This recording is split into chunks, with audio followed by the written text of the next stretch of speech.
In the heart of the neon nightlife of the underground black market of Qing City, a hooded young man amidst the crowded streets covertly observes his surroundings before entering a shop. He informs the owner about his intention to sell a kidney and also a cornea, both amounting to 27,500 yuan. As the shop owner marks the items being purchased, he questioned the young man if he was serious.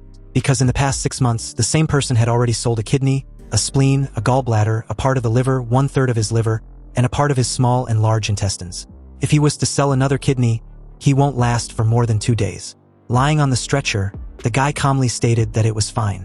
To save his seriously ill sister, any sacrifice was worth it.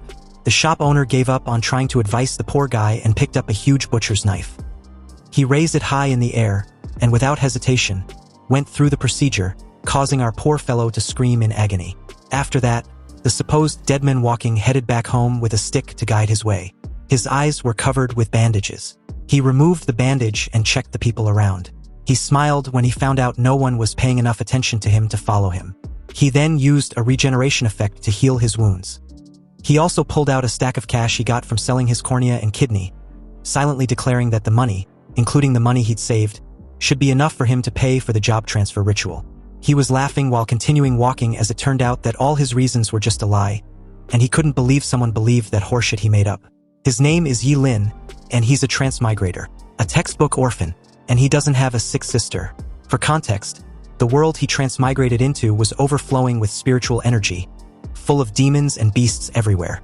There are also countless dungeon realms. As an orphan, surviving in this new world was really tough, until he discovered his unique ability, his body regeneration. No matter how severe his injuries were, his body can fully recover within minutes, and even missing organs or limbs can regenerate. He used his regeneration to sell his own organs to save up 100,000 yuan just to pay for the expensive class change fee. Because only by going through the class transfer ritual and awakening his power can he become stronger. Only then can he stand firm in this perilous world and protect the ones he cares about, if he has any of course.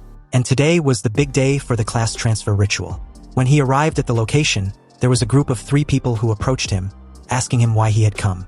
They knew him as a poor student, so they could not think of a reason why he could afford to attend the transfer ritual. Ye Lin held the lady's hand and spoke pitifully.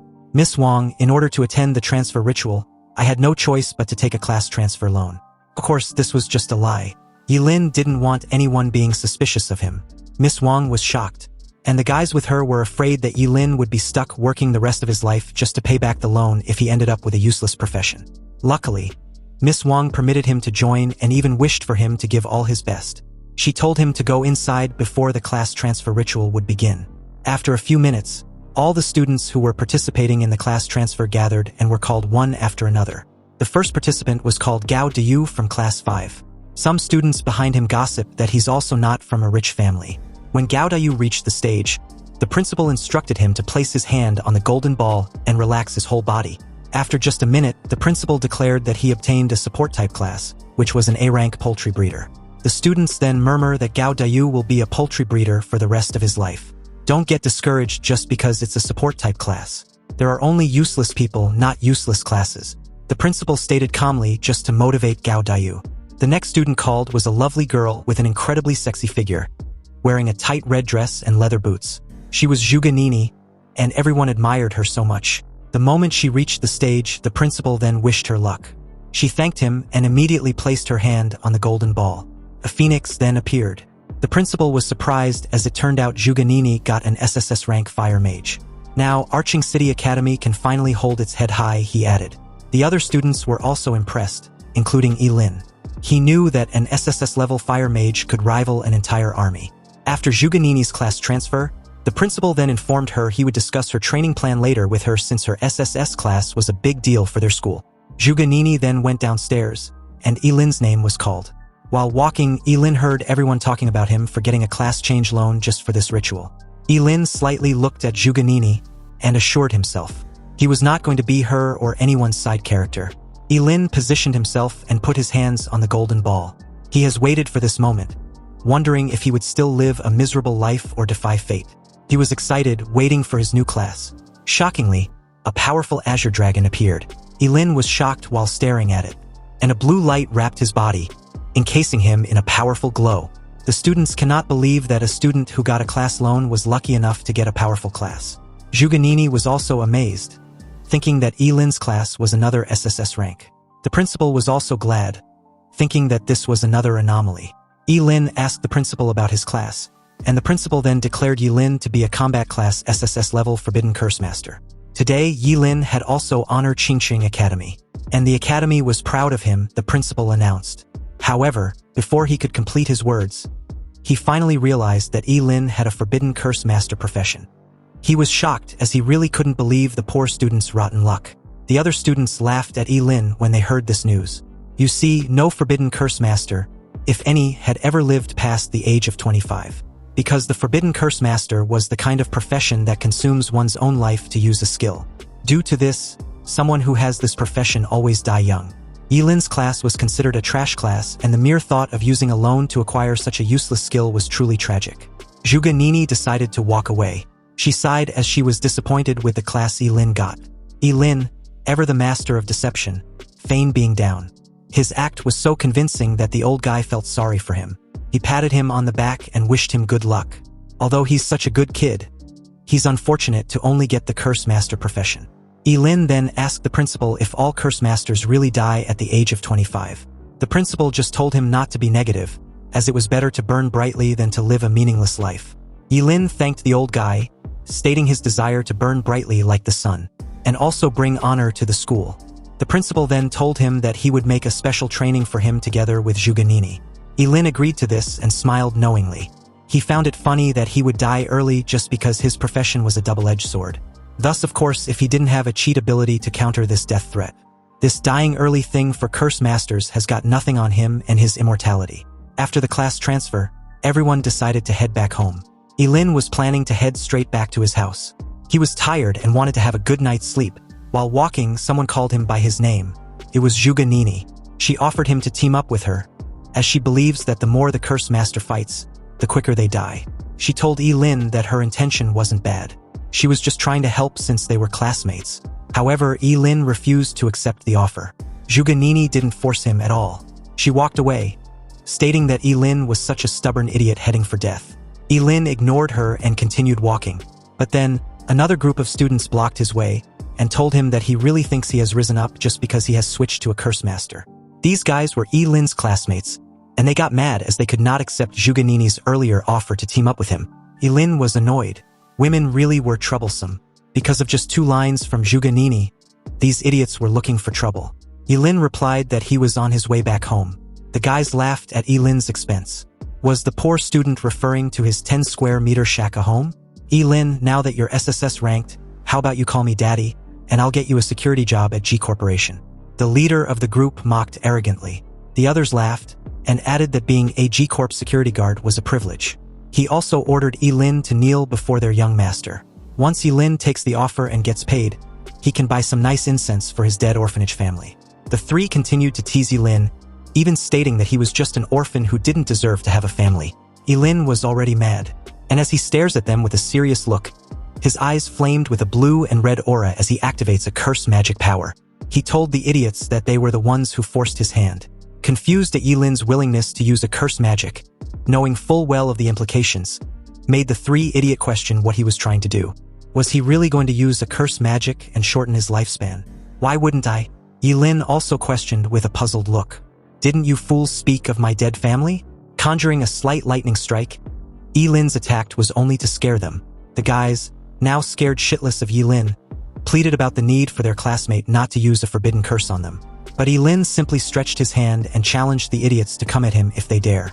However, they decided to run away in fear. Ye Lin then deactivated his curse ability and uttered, "What a bunch of trash." They actually ran off with just 1 move. As he continued to walk, he felt like his duodenum was scorched. He wasn't aware that Zhuge Nini witnessed the commotion. She was annoyed that he was getting provoked by a few insults and was ready to throw his life away. She was sure that even if someone acted like Ye Lin, who isn't a curse user, they would definitely not go far. For her, Ye Lin wasn't worthy of standing beside her. The night came, and Ye Lin was already at his home.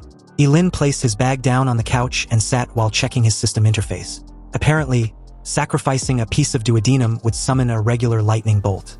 But sacrificing a bladder summons thunder from burial waters. Next, sacrificing a heart can summon destruction purple lightning. If that is the case, Ye Lin concludes he would die summoning the most powerful chaos god thunder. He lay down on his couch when he felt his head spinning, but he was aware that it was the side effects of his body recovery. At the same time, Ji Lingyu went to his father and asked to avenge him. He wanted his dad to send someone to take Ye Lin out. However, his father reminded him that killing an SSS-rank curse user was very risky, and there is no benefit in it for them. He's aware that someone who goes all out using forbidden spells, just because of a few insults, is clearly emotionally unstable.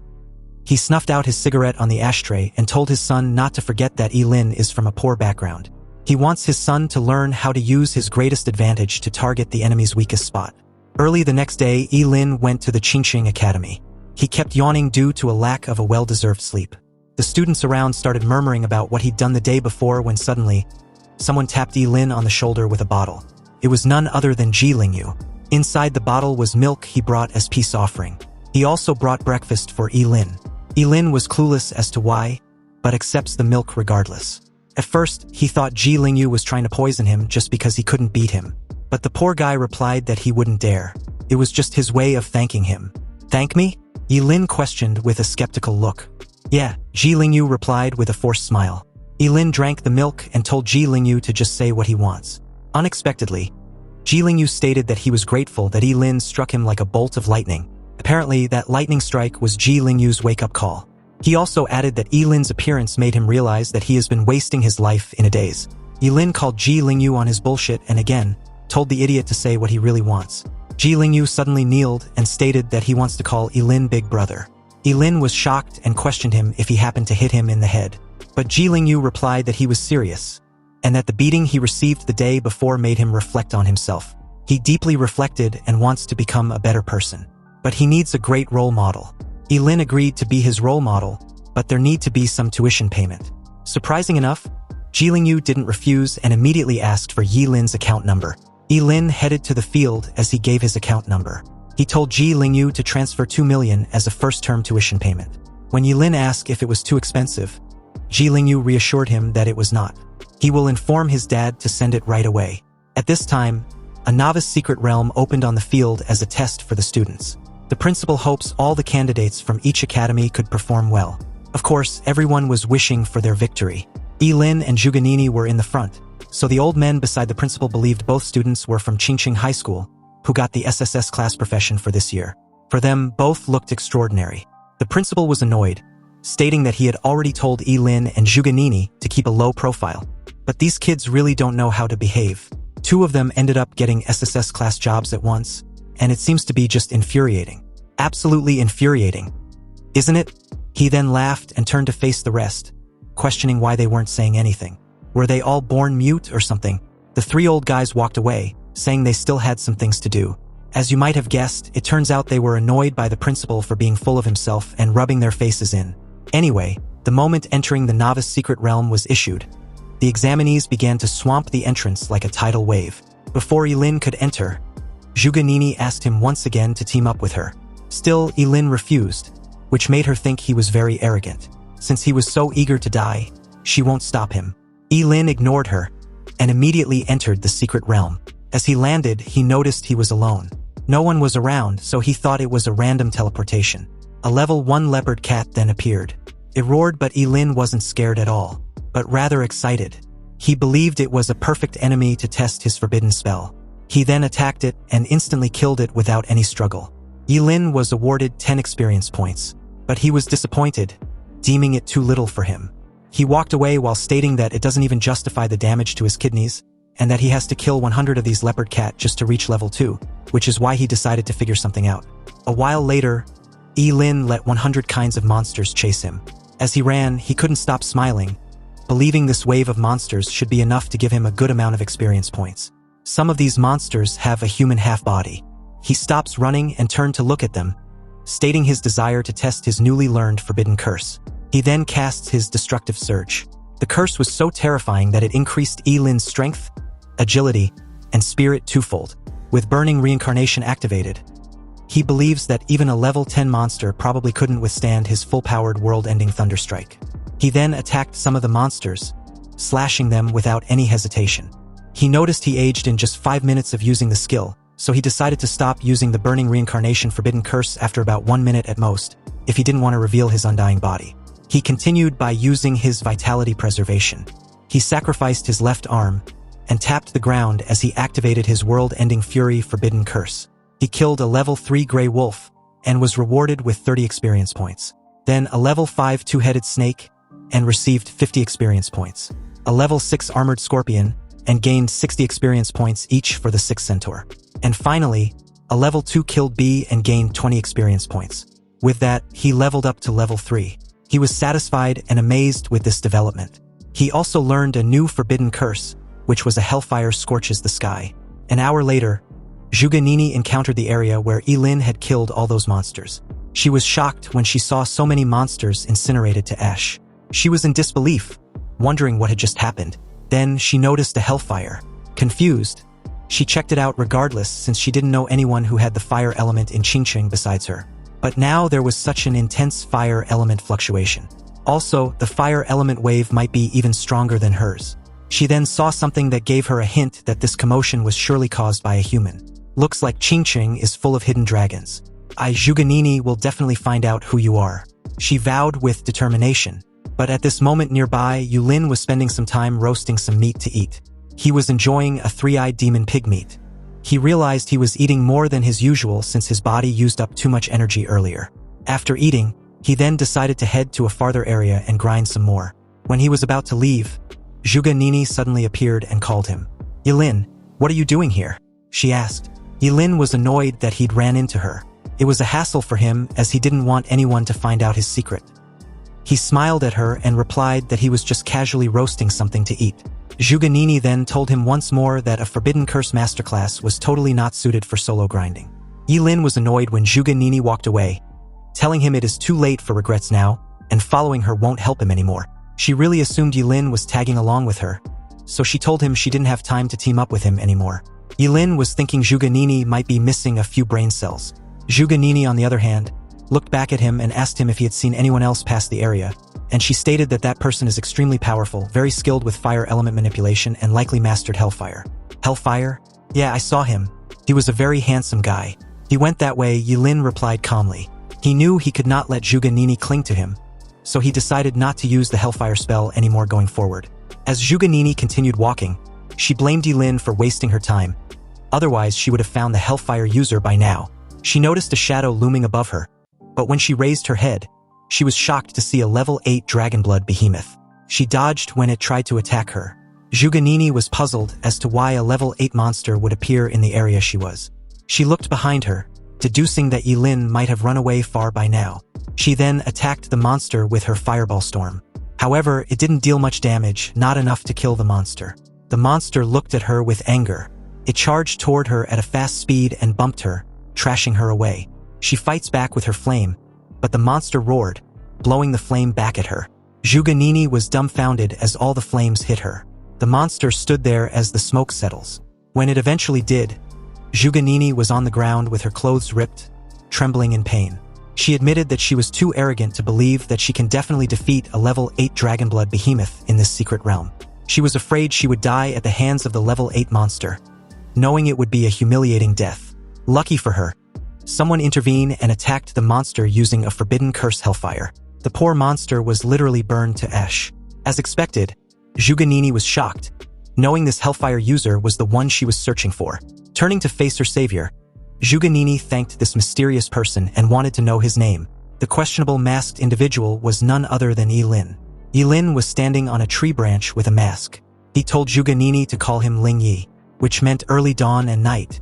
Ling for early dawn, Yi for night. Placing a finger on her lips, Zhuge Nini acted all pitiful and curious, asking the mysterious Ling Yi which school he was from. Although she was grateful to her savior, she also wanted to know who exactly was underneath that mask. So she concealed her intentions by stating she simply wanted to thank Ye Lin properly when they exit the dungeon. Ye Lin just stared at her like she was an idiot. He didn't need her fucking thanks. He told Zhuge Nini that there was no need to thank him. It was just the small effort after all. Anyway, the moment Ye Lin was about to bounce, Zhuge Nini pleaded for him to wait. She tried to get on her feet, but Ye Lin told her not to follow him. There are even stronger monsters ahead, and it was definitely not a place for someone of her strength to step into. Also, she might want to put her clothes back on properly before anything else. This sudden revelation drew Zhuganini's attention to the current state of her clothes. She blushed in embarrassment and laid on the ground to cover herself, wishing the ground could swallow her whole. When she raised her head, she realized the mysterious Ling Yi was gone. Zhuganini shouts Ling Yi's name, vowing to catch up to him one day. She will stand proudly by his side. Ye Lin, on the other hand, seamlessly leaped from one tree branch to the next, and after putting some distance between himself and Zhuganini, he believes what just happened would keep Zhuganini from clinging to him. He'd wasted time on her and needed to hurry up and level up. Opening his status window, Ye Lin saw that he'd gotten a new forbidden curse named Undying. He needed to sacrifice 2.5 years of his lifespan to negate one fatal injury. Seriously, what the hell? The Forbidden Spellcaster really is a short-lived class, always screwing with a person's lifespan. But this skill was practically an added bonus for Ye Lin. With this forbidden curse, Ye Lin can negate one fatal blow. That also meant even if someone stabs him in the heart from behind, he wouldn't be bothered. What's more, with this, even forbidden curses that required sacrificing the heart or his freaking head, he can actively use them once. This was just too freaking good. Now, he can grind levels recklessly without restraint. Nobody can stop his leveling pace. 3 days later, which also happens to be the last day of the test, the old guys gather at the entrance of the novice secret realm. The principal of Qingcheng Academy greeted his old mates with his usual condescending demeanor. The short-hair man among them, Principal Su, questioned what the principal was showing off for. So what if he has 2 SSS-rank job changers? Exactly, the other added. Level can be more important than class rank sometimes. The red-haired also agreed, adding that the highest record for Qingcheng's secret realm test was level 11, which still remained unbroken. He shifted his gaze towards Principal Su, stating that if he remembered correctly, that student was from Principal Su's Yutsai Academy. Principal Su replied that the red-haired principal was right. He also wondered if the record will be broken this year. The principal of Qingcheng Academy added that they will see. He believes his student can definitely surprise everyone. Just then, someone unexpected suddenly appeared at the scene and greeted the principals. He asked if he could join them. This person was Zhuge Qianxing, Zhuganini's father. Surprised to see Zhuge Qianxing, Principal Su stated that it had been a long time. The principal of Qingcheng Academy added that it was an honor. After all, Zhuge Qianxing was their school's astrologer. With pleasantries out of the way, Zhuge Qianxing asked about his daughter, wondering if she caused any trouble for the principal. Seeing how Zhuge Qianxing dotes on her daughter, the principal replied calmly, "No, not at all. Zhuganini is the pride of our Changxing Academy." But just then, they noticed someone coming out of the dungeon. The time for the dungeon wasn't up yet, but someone was already coming out. The principal of Qingcheng Academy deduced that the person must be injured. This person turned out to be none other than Zhuganini, who greeted the principals and was surprised to see her father. Her father wanted to know the reason why she came out early, and her principal wanted to know the level she was at. Zhuganini calmly stated that she was at level 12, which shocked all the principals present. With the record broken just like that, her principal was very proud. His student was worthy of being a fire mage. Zhuge Qianxing approached her daughter and stated that she was too willful.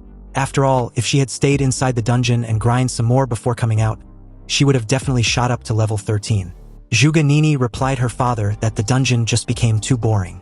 It took her ages to find monsters around level 10, and the experience reward was also pitifully small. But in all honesty, the real reason Zhuganini came out early was to find Ling Yi.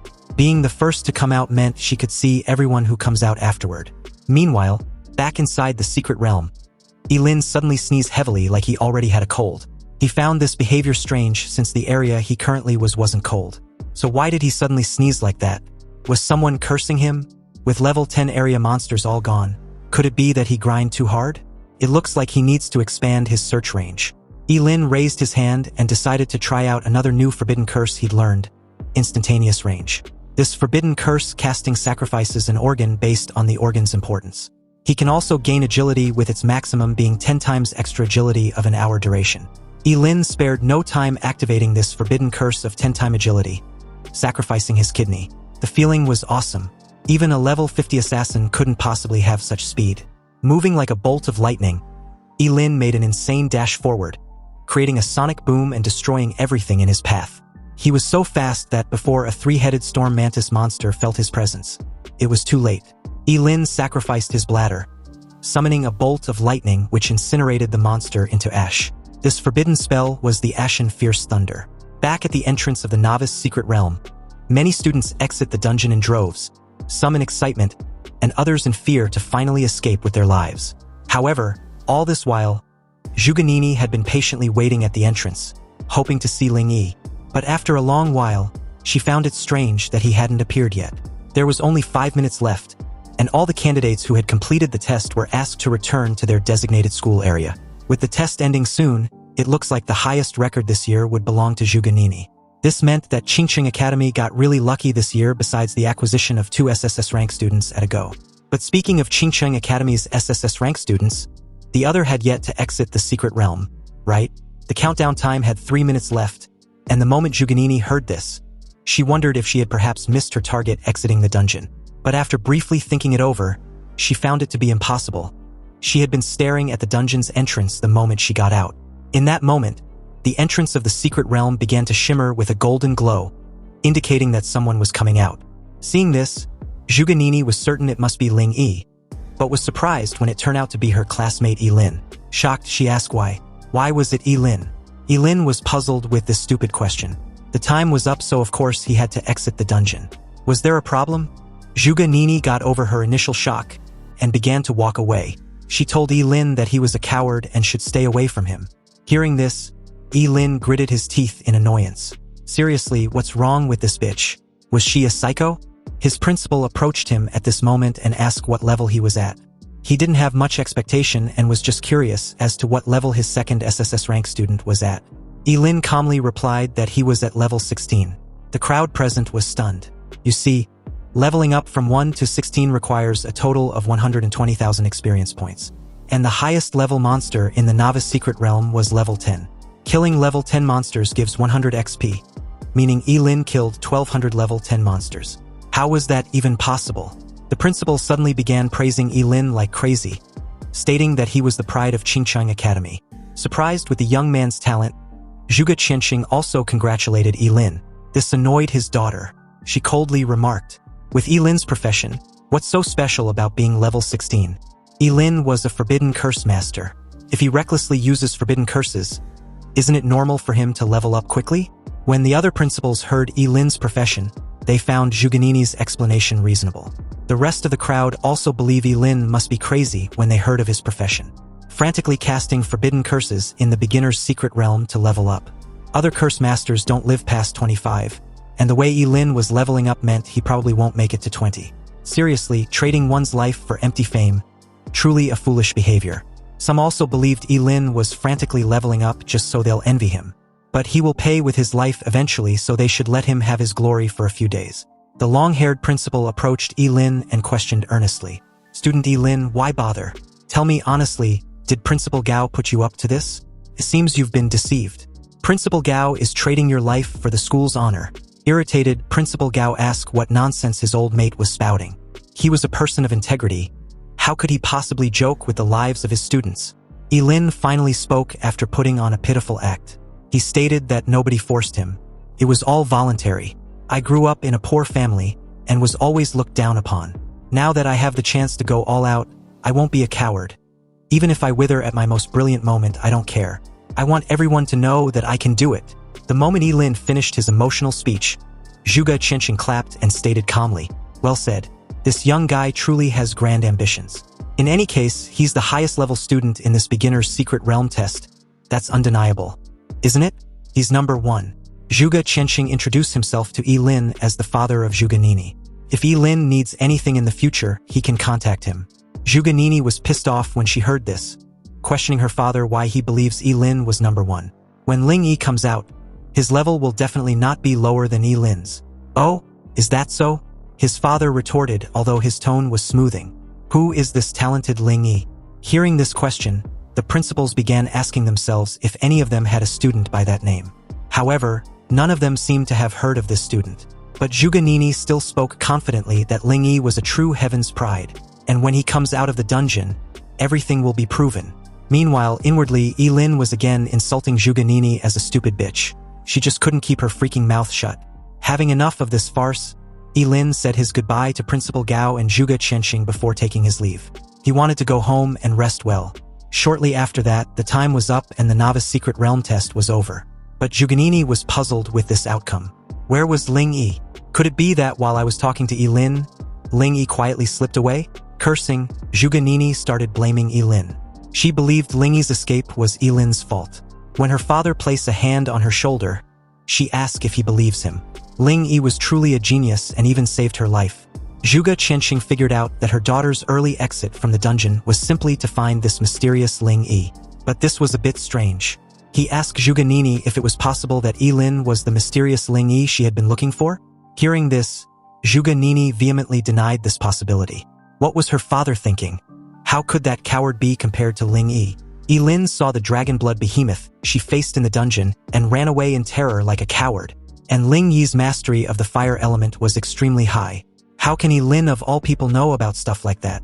Meanwhile, back inside his apartment, Ye Lin let out another heavy sneeze which jolted him awake. He wondered who was talking behind his back. Seriously, it must be that stupid woman Zhuganini. Just then, a knock on his door drew his attention. Ye Lin asked who the person was, and the moment he opened the door, he questioned the fat business guy in front of him. The fat guy introduced himself as Wang. Mr. Wang, the manager of Qingcheng Brain King Oral Liquid Limited Company. He had been searching for Ye Lin for a while, and now he'd finally found him. The moment Ye Lin led Mr. Wang inside his apartment, he questioned what he was there for. Mr. Wang replied that he's got good news for Ye Lin. He heard Ye Lin successfully changed profession and even broke the highest level record in Qingcheng's beginner's secret realm. So his company was sincerely inviting him to endorse their product. Of course, the remuneration will definitely be substantial. Ye Lin asked how much exactly was substantial. Mr. Wang raised 3 fingers which implied 3 million. He hands Ye Lin a tiny bottle, telling him to try it. It was the company's new product, a Brain King oral liquid, and not only does it nourish the brain and enhance intelligence, but it also promotes cell regeneration. Consuming 1 bottle and a person would feel several years younger. Also, this century-old enterprise had a 10 times refund guarantee if the drug is proven ineffective. Ye Lin should try it. Ye Lin opened the cap of the bottle, knowing full well 3 million was worth several of his kidneys. It looks like fame really does pay. He drank the content in the bottle, which tasted a little sweet. Then he suddenly felt dizzy. Ye Lin passed out immediately after. Lying in his couch, Mr. Wang called someone on the phone and told the person that Ye Lin drank the content in the bottle. He prepared backup plans, but they weren't even needed. It seems Ye Lin was a simple fool. Mr. Wang was ordered to bring Ye Lin over. A while later, deep into the night at an unspecified location, inside an abandoned warehouse, Mr. Wang had successfully brought Ye Lin to his boss. Although he doesn't understand why his boss was going through such lengths from a mere student, he knows he didn't have the right to ask questions. His boss, who happens to be the shop owner in the black market Ye Lin used to sell his organs to, told Mr. Wang to leave. Without his orders, no one should be allowed in. If anyone violates this order, they will be killed. Mr. Wang replied he understands and left the warehouse. The greedy shop owner crouched beside Ye Lin, recalling how Ye Lin sold him his liver, coronary arteries, gallbladder, corneas, kidneys, spleen, large intestine, small intestine. And surprising enough, they've all grown back. The organs Ye Lin previously sold to him have all regenerated. Incredible. This is simply incredible. With Ye Lin, he can master the secret of organ regeneration. As he got drunk on his delusional fantasies, someone added that the old bastard will have supreme power and wealth. Even the most powerful people will kneel before him. Hearing this, the old bastard Ji Yuzhen agreed. Exactly. But the moment he said this, he realized what just happened. Turning around, he was stunned to find Ye Lin casually sitting on a chair with his arms and leg crossed. Ji Yuzhen wondered how it was possible. How was Ye Lin awake this early? His sleeping drug could keep even an elephant unconscious for 6 hours. But Ye Lin was not concerned about the stupid sleeping potion. He was more curious about how Ji Yuzhen managed to track him down. Ji Yuzhen got over his initial shock, pointed his blade at Ye Lin, and stated that since his cash cow was awake, he won't be polite anymore. He should surrender obediently, and he will guarantee Ye Lin won't lose any limb. Ji Yuzhen's profession was currently a level 20 phantom blade. Ye Lin realized Geogans also had a job change with a higher level than his own. Left with no choice, he decided to get serious. He knew using fire element would easily burn this entire place down, so it was better not to cause too much commotion. Ye Lin decided to use his eternal freezing gaze. It was a forbidden curse that sacrifices his eyeballs to freeze everything within sight before becoming blind. Petrified, Ji Yuzhen was shocked to find the entire lower half of his body frozen. Ye Lin kept the spell active as the ice around Ji Yujen started extending. Ji Yujen wondered what's going on. What kind of spell was it? He plunged his blade into the ice around him, but was unable to break it. His eyes widened when the ice finally encased his entire body, leaving only his head. Ji Yujen kept muttering that it was impossible. Ye Lin was only at level 16 while he was at level 20.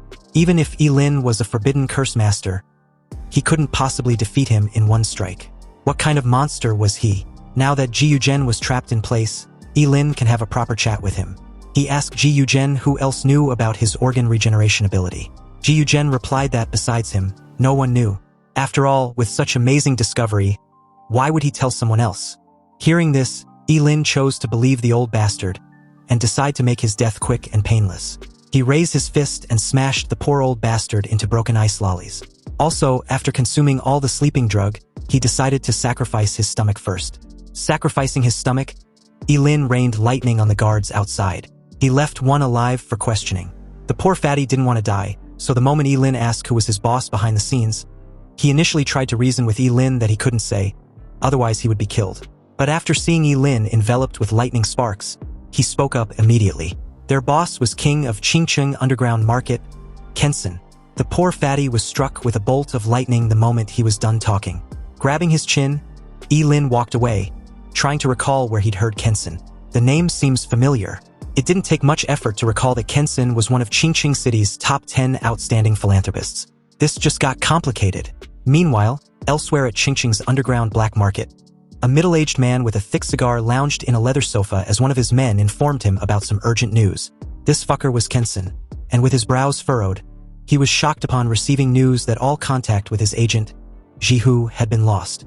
The bald fellow informed him that they hadn't been able to contact Jihu for half an hour, so they went to his farmhouse, only to find the entire area burned to the ground. And judging by the wreckage from the fire, it was done by a job holder. Kensen grew furious and stumped on the table in front of him, wrecking it. He ordered his men to find the culprit immediately, with no delay. The next day, Ye Lin arrived at the grand residence of the Ji family, where he was warmly welcomed by Ji Lingyu, who had become a loyal follower after their previous encounter. As soon as he heard that Ye Lin was visiting, he immediately sent someone to pick him up. Ji Lingyu shyly brought up the 2 million yuan that Ye Lin had asked for earlier, adding that he'd already talked to his father. However, Ye Lin interrupted him, questioning if Ji Lingyu was trying to disrespect him talking about money in that moment. Since he'd agreed to accept Ji Lingyu as an underling, money was just a small matter. Hearing this, Ji Lingyu placed an arm around Ye Lin's shoulders and welcomed him wholeheartedly. From now on, Ye Lin should consider his home as his as well. Inwardly, Ji Lingyu realized that his father was right. He believes Ye Lin was a simple-minded guy who cared a lot about his dignity, so as long as he can exploit that, then he should be able to achieve his goal. Ye Lin, on the other hand, had planned this encounter with the purpose of using the Ji family as a shield against Kensen and his men.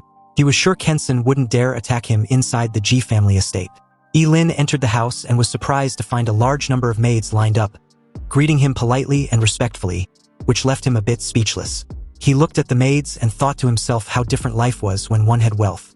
Ji Lingyu offered to assign one of the maids to be Ye Lin's personal servant, and Ye Lin accepted the offer. But soon after, Ye Lin felt embarrassed and refused, saying he was only joking. However, Ji Lingyu insisted, adding that his boss should also change his clothes for something important. Ye Lin eagerly asked what the important matter was, but Ji Lingyu told him to wait until they arrived at the destination. Eventually, they arrived at the annual Qingcheng auction, and Ji Lingyu informed him that this was the grand venue he had never visited before. Upon arriving at the annual auction in Qingcheng City, Ji Lingyu told Ye Lin that he would later introduce him to some of the city's most important figures, but Ye Lin preferred to start with food, and told Ji Lingyu to go about his own business and not mind him.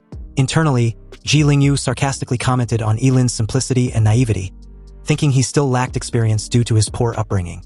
As Ye Lin ate heartily, especially since he had previously sacrificed his stomach and now needed to compensate by eating more, he heard a voice beside him asking why he was here. When he turned around, he saw Zhuganini and her friend Lu Yanwei standing there. Lu Yanwei asked Zhuganini who Ye Lin was. Ye Lin felt annoyed seeing Zhuganini again, wondering to himself why this stupid woman keeps showing up in front of him all the time. Zhuganini responded to her friend with displeasure, stating that Ye Lin was just the coward who ran from the monster in the novice secret realm, expressing her frustration at seeing him again. Zhuganini deems Ye Lin as bad luck. Ye Lin smirked inwardly, wondering what Zhuganini's face would look like if she discovered he was actually Ling Yi, the very person she admires deeply.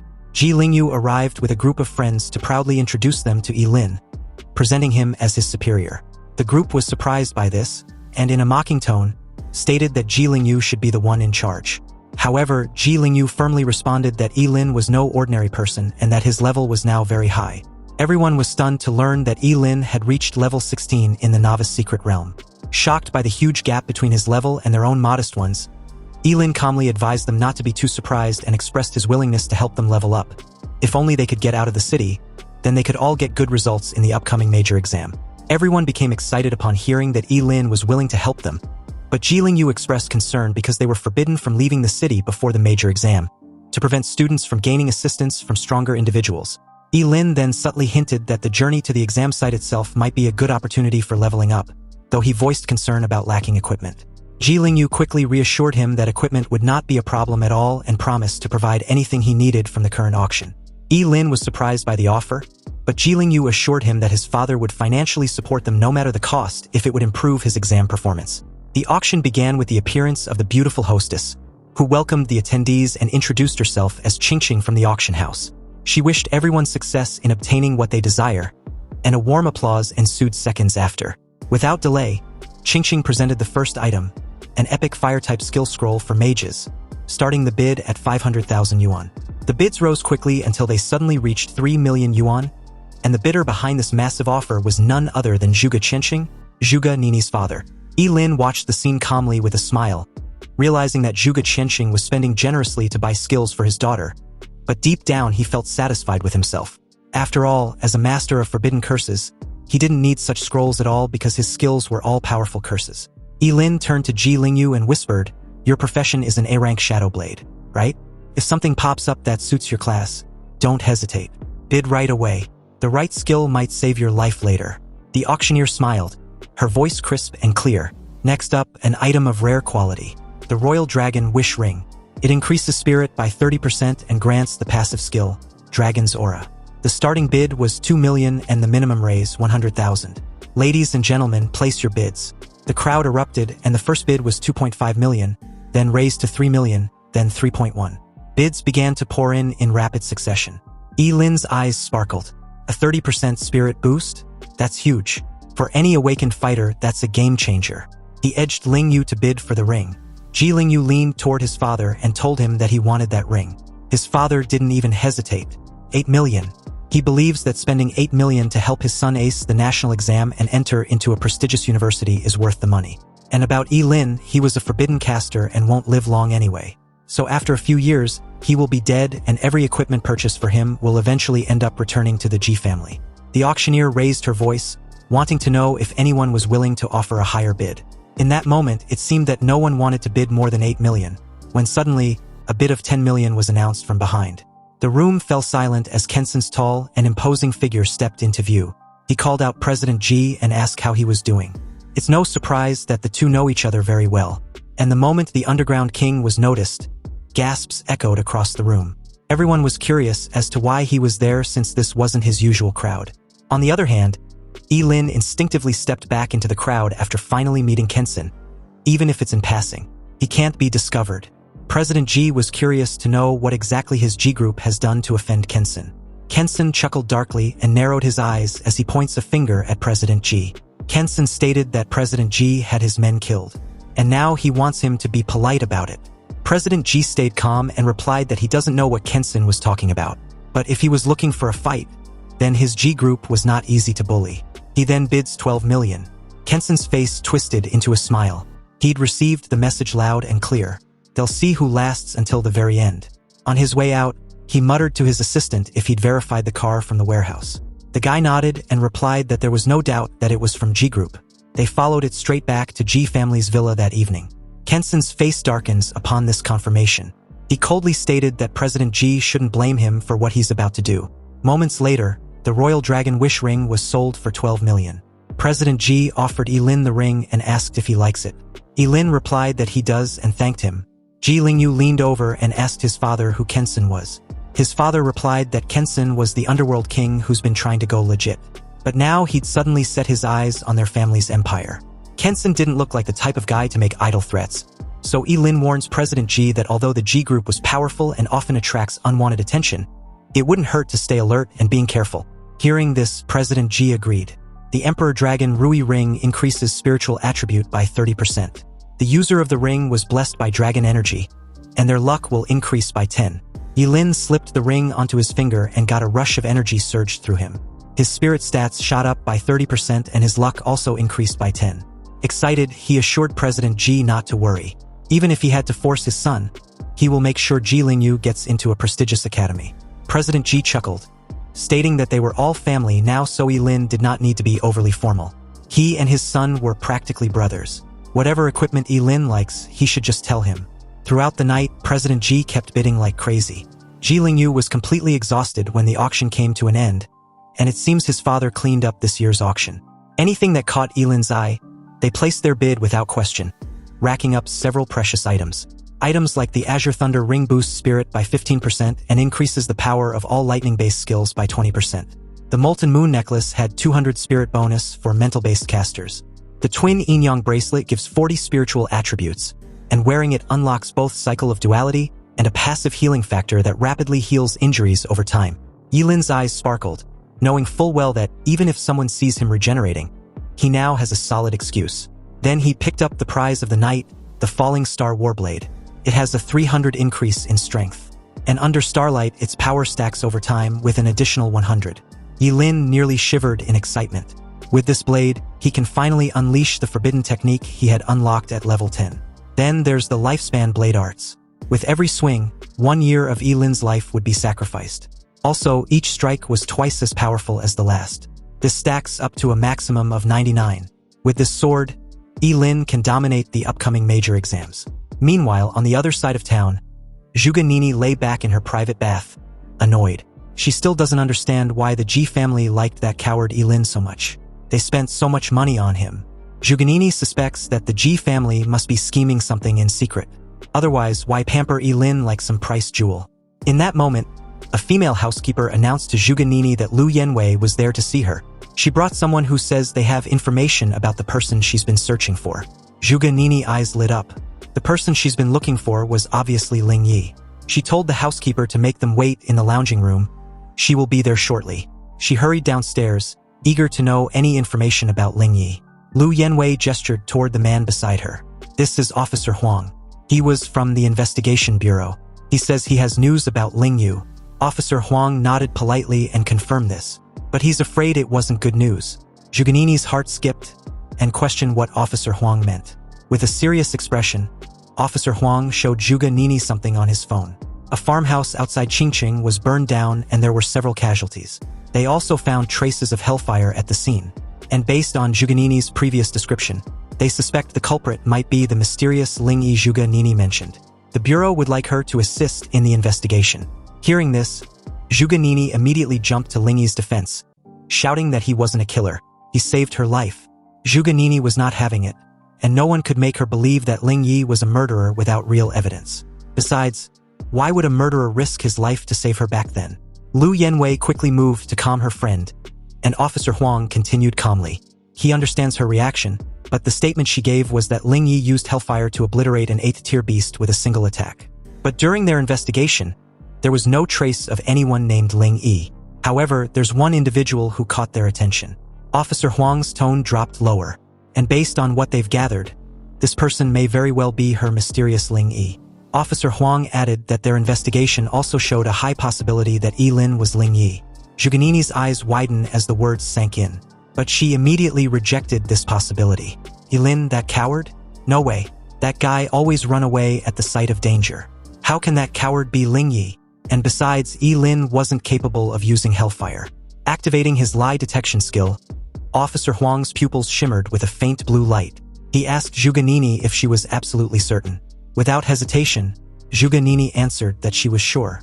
She was the only one who's ever seen Ling Yi with her own eyes, and there was no way that coward could be Ling Yi. Officer Huang had never been wrong with his lie detection, so it seems Zhuge Nini was telling the truth. Ye Lin might not be their suspect after all. He nodded politely and thanked Zhuge Nini for her cooperation. If anything else comes up, she should inform him immediately. Meanwhile, Ye Lin had other priorities. It was time to test his new gear. Ye Lin led him to the official Awakened Association Center, the central training facility in Qingcheng. A receptionist welcomed them and questioned if they would like to conduct a training for that evening. Ye Lin confirms this, adding that his boss wants to test his new equipment. Hearing this, she asked Ye Lin what his level was. Ye Lin replied confidently that he was level 16. The lady then explains that the facility has standard training room for under 20 awakeners, priced at 100,000 yuan per hour. It also includes basic force analysis and mana calibration. Ye Lin told her he wanted a training room for level 40 or below. The receptionist was stunned for a moment, then nodded in understanding. Ye Lin waited outside as the receptionist led Ye Lin into the training room. The training room was very spacious, as big as a basketball court, with a row of dummies in the middle. According to the lady, the training room was made of special materials and was built by an SS-level builder. It can withstand the full force attack of job changers below level 40. This also applies to the dummies. It's extremely difficult for job changers below level 40 to leave marks on the dummies. The moment the door was locked, Ye Lin walked around and carefully checked the training room, and after confirming that there were no surveillance cameras, he visibly relaxed, then drew out his falling star warblade. Ye Lin made a dash forward, deciding to try Yangshuo sword technique, which consumes a year of his life with every strike. Ye Lin leaped high in the air, grasped the falling star warblade tightly, and instantly entered a mysterious state. The moment he swung the sword, his eyes became firm and deep. The first strike of the sword was followed by a deafening bang in the training room, as if something was completely torn apart. A bright light flashed on the blade of the falling star warblade, which was Ye Lin's burning life. After the first slash was made, the second slash that followed was even sharper and more powerful, and the air in the training room seemed like it's been slashed, forming an invisible sword energy. The third slash followed, then fourth and the fifth. Ye Lin's sword swinging speed was getting faster and faster, and each strike was more powerful than the last. When Ye Lin swung the sword for the 99th time, the entire training room seemed to be shaking, and strong energy fluctuations filled the air. At that moment, it was earth-shattering, and an unprecedented light burst out from the blade of the falling star warblade, illuminating the entire training room. An invisible blade energy gushed out from the blade and instantly slashed towards the dummies in front, tearing them apart. After stacking 99 layers of Yangshuo sword technique, each of his sword slash was extremely terrifying. At this moment, Ye Lin was like a god of war, after he'd slashed hundreds of times in succession. With a clang, the dummies that was said to be able to block the full force attack of job changers below level 40 laid broken on the floor. As Ye Lin carried on, testing the rest of the equipment together with his forbidden spells, a slight tremor could be felt outside. Ye Lin explained to the lady that there was a major exams approaching, so Ye Lin likes to get a little bit crazy when he starts training. The two were interrupted the moment Ye Lin walked out of the training room with satisfaction.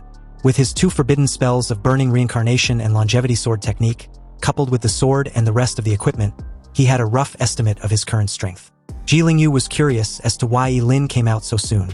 Ye Lin replied that he was exhausted and needed to head back and rest. Also, he wanted to know if he doesn't need to pay for breaking things in the training room. The lady initially thought Ye Lin was joking. After all, the training room was suitable for job changers below level 40. And if Ye Lin, a level 16 job changer, can damage the things inside, then it means the quality is not up to standard. How can she ask him to pay for it? Relieved, Ye Lin quickly led Ye Lin out of there as the lady went into the training room to check. When she found out that almost everything in the training room was completely wrecked, she covered her mouth in shock. The dummies were slashed and charred, and not a single dummy was left standing. Meanwhile, back at the Ji family residence, the two guards stationed at the entrance were suddenly attacked by an unknown enemy. The neck of one of the guard was pierced with a thin needle coated in poison. As the guard clutched his neck in pain, the other, seeing this, was alarmed and asked what was wrong. Unbeknownst to him, a pair of hands suddenly emerged from the shadows behind him, and just like that, his neck was snapped horribly from behind. Screams and bloodshed followed shortly after as the scene pans to President Ji, who was currently at his study when he heard all the commotion outside. He wondered what was going on. But just then, the old housekeeper, a bit bloodied and bruised, opened the office door and told his master to run. He was about to explain when suddenly, a knife stabbed into his body along his lower back. He screamed in pain as his vitality quickly slipped away. The person responsible for this massacre finally came to view, and it was obviously none other than Kenson. "We meet again," he said, mocking President Ji. President Ji was furious as he took out his gun. But before he could even fire a shot, A long knife with a cold glow flashed by like lightning and under President Ji's incredulous gaze. His hands had already flown high into the air. Kensen smiled with disdain on his face.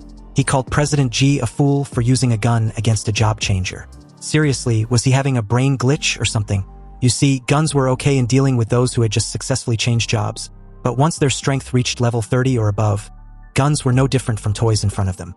Kensen raised his sword and was ready to kill President Ji when suddenly, one of his men rushed over and informed him that the two boys were not at the villa. Although Kensen was annoyed upon hearing this, he decided to let President Ji live a little longer. After all, killing him would be equivalent to cutting off Ye Lin's weak spot. But if he doesn't annihilate everything about the Ji family, they will eventually come back and seek revenge in the future. Kensen plans to use President Ji to lure these two boys out and then eliminate them together. In less than half an hour, all the people in the Ji family villa, except Ye Lin's father, turned into cold corpses. When Ye Lin and Ye Lin returned to the residence of the Ji family, they instantly felt that something was off. The guards stationed outside were missing, the entire villa was eerie quiet, and even the lights were off like there was a power outage. Ye Lin suddenly smelled a strong stench of blood and immediately rushed inside with a sense of dread. He told Ye Lin to prepare himself mentally as he switched on the lights. Ye Lin was stunned, staring at the horrifying scene. The bodies of the job changers and servants hired by the Ji family were everywhere, with broken limbs and arms scattered all over the ground. Many people had fear written all over their faces, as if they had encountered the most terrifying evil spirit before they died. Ye Lin took a few steps back, his face ashen as he tried to deny the reality. They must have entered the wrong place. This wasn't his home. Ye Lin warned him to be careful as he screamed in fear, frantically rushing towards his father's study like a madman. There was a piece of paper on the table not far from Ye Lin. Picking it up, he called Ye Lin to come take a look. Ye Lin rushed over, seething with rage. The letter informs them that if Ye Lin wants to save his father, he should bring Ye Lin to the underground black market to find him. Also, with every 6 hours, he will cut a piece of flesh from his father. Ye Lin's anger was maxed out at this point. He tore the letter in half, vowing to kill Kensen with his own hands. Ye Lin was about to go find Kensen to fight him to the death when Ye Lin grabbed his shoulder. He stated that everything happened because of him, so he will go save President Ji while Ye Lin finds a place to hide. Ye Lin wasn't having it, so Ye Lin skillfully knocked him out. He apologized and promised to bring his father safely. Ye Lin laid the unconscious Ye Lin on the sofa and left the villa. Ye Lin promised to show Kensen how terrifying a cursed master who doesn't care about his freaking life is. Meanwhile, at the darkest heart of Qingcheng underground black market, Kensen's men were spread all over the place, alert and armed. A black shadow crossed the night sky like a ghost and landed silently without alerting any guard. Ye Lin was wearing black clothes and black shoes, and his face was wrapped in black cloth. Ye Lin completely blended into the night. Although the guards were many, if he could sneak in quietly and catch Kensen off guard, he might actually have a chance to kill him without any fuss. But just when Ye Lin was thinking about this, the next second, one of the guards suddenly turned in his direction, staring directly at him. Shocked, Ye Lin couldn't understand how. He had hidden perfectly, so why was he discovered so easily? The leader pointed his gun arrogantly at Ye Lin and informed him of the hidden camera above his head, also questioning which era Ye Lin was from to be hiding in the shadows like that. Apparently, the entire place had surveillance cameras with infrared night vision. Sure enough, Ye Lin was still a little careless. But it doesn't matter as long as he kills all these people. The guy told him that their boss had been waiting for him. As 3 of the guards approached him, Ye Lin, seeing no point in silently sneaking in, decided to just rush in directly. Since Ling Yi has already taken a lot of blame for his misdeeds, he was not afraid of him taking the blame for the assassination of Kensen as well. But this obviously needed to be under the premise that no one present could escape alive from the underground black market tonight. Otherwise, the secret of his immortality will be exposed. Also, since he's been discovered, he felt no need to disguise himself anymore. Ye Lin removed the mask covering his face and began to perform intricate signs with his left hand leisurely hidden from view. Then, very abruptly, he activated a forbidden spell, the Burning Reincarnation. With the support of 5 pieces of equipment with mental power boost, coupled with his own astonishing 1088 points, Ye Lin's mental power was currently at 2,176 points after activating the burning cycle. At this moment, the group, who had no idea what kind of terrible monster they were facing, saw a line of blazing fire gushed out from Ye Lin's palms. The purple-red flames was so terrifying that it seemed to be able to burn everything in sight. Seeing this, the 3, already aware of Ye Lin's troublesome nature, immediately opened fire. However, the shots fired were dodged by Ye Lin with ease even though the bullet were ineffective against him. Activating another forbidden spell, the fire of karma burning the sky, Ye Lin sacrificed his left kidney this time around since the right one just grew back. With the blessing of this terrifying mental power, this karmic fire that burned the sky seemed to light up the entire night sky. And the flames spread extremely quickly and engulfed all of the group in a blink of an eye. All the screams, wails, and cries for help were swallowed up by the flames, leaving only the crackling sound of the burning fire. The remaining 2 guards charged forward, deciding to attack from the flank. But before they could even comprehend what just happened in the next few seconds, Ye Lin, performing the fleeting dance technique, maxed his current speed and was upon them in an instant. He grabbed the 2 by their faces with the blazing flame gushing out from his palms. Then shortly after, their entire body was engulfed in a sea of flames. After wailing a few times, the 2 died a painful death, leaving their charred remains. Ye Lin dashed out of the blazing flames without a backward glance, silently vowing to show Kensen that his master had arrived. The moment Ye Lin got close to the main building, the door was blown off to bits as the air suddenly became violent, gathering together to form 2 sharp wind blades which cut through the night sky and head straight towards Ye Lin. Fortunately, with Ye Lin's quick and nimble movements, he was able to dodge with little effort. He was also quick to notice that the attack was from a wind type awakened, obviously a job changer above level 30. At the entrance, 2 job changers were patiently waiting for him. The swordsman mocked Ye Lin and called him a bastard for daring to come there alone. Wasn't he afraid for his life? Hearing this, his fellow spearmen laughed and reminded the swordsman that their boss wanted Ye Lin alive. The swordsman assured his brother not to worry because he doesn't intend on killing Ye Lin. He will just have some fun with him as a warm-up. On the other hand, Ye Lin drew his falling star warblade, and in a cold tone, warned the 2 about their rotten luck. They were about to face him with his sword. The moment Ye Lin unsheathed his sword, the curse spell of the life sword was naturally activated. He told the 2 to come at him so he can see how many times he can slice them up. Activating his wind magic, the dragon pistol, the spearman launched toward Ye Lin, promising to wipe that arrogant expression off his face. Ye Lin blocked the attack and countered with his first sword. The moment he did, the swordsman suddenly appeared behind him with a powerful wind blade strike. Luckily, Ye Lin's fleeting dance was faster, so he was able to dodge and even counterattack with his second sword slash.